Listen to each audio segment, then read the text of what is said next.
जी हाँ दोस्तों, नमस्कार। आप लोग देख रहे हैं जमाना खबर। आप लोग को जमाना खबर में बहुत बहुत स्वागत है। जी हाँ दोस्तों, आज हम बात करने वाला है भोजपुरी के पावर स्टार पवन सिंह के बारे में और भोजपुरी के दबंग स्टार खेसारी लाल के बारे में। दोस्तों आप लोगों को बता दो कि भोजपुरी के पावर स्टार पवन सिंह और भोजपुरी के दबंग स्टार खेसारी लाल में फिर से विवाद होना चालू हो गया है दोस्तों।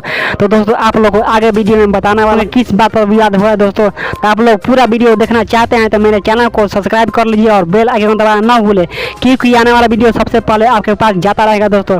तो वीडियो में देर नहीं करके आप लोग को वीडियो पर लेकर चलते हैं। जी हाँ दोस्तों, आप लोग को बता दूं कि भोजपुरी के पावर स्टार पवन सिंह का एक और छठ गीत है दोस्तों, जिसका नाम है पटना घाट। और खेसारी लाल का भी गाना है दोस्तों छठ का, जिसका नाम है पटना घाट पर। तो इसी दोनों छठ गाने पर दोस्तों बहुत बड़ा विवाद चालू हो गया दोस्तों। कुछ लोग झूठ सच अफवाह फैला रहे हैं पवन सिंह ने खेसारी लाल का गाना चुराया है, और कुछ लोग अफवाह उठा रहे हैं खेसारी लाल ने पवन सिंह ने गाना चुराया है। दोस्तों ये गाना कोई नहीं चुराया। और कुछ लोग बोल रहे हैं कि भोजपुरी के दबंग स्टार खेसारी लाल के मशहूर राइटर अखिलेश कश्यप जी ने इस गाने को चुराया है।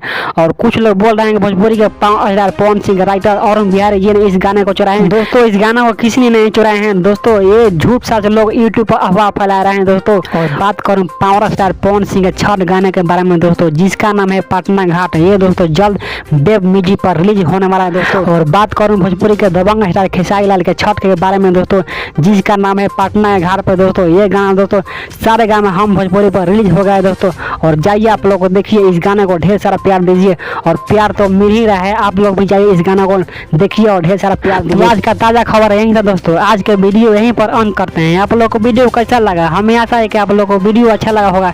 तो इसी तरह नया खबर जानने के लिए हमारे यूट्यूब चैनल को सब्सक्राइब कर लीजिए और बेल आइकन दबाना ना भूले, क्योंकि आने वाला वीडियो सबसे पहले आपके पास जाता रहेगा दोस्तों। तो दोस्तों मिलते हैं नेक्स्ट वीडियो में। जय हिंद, जय भारत।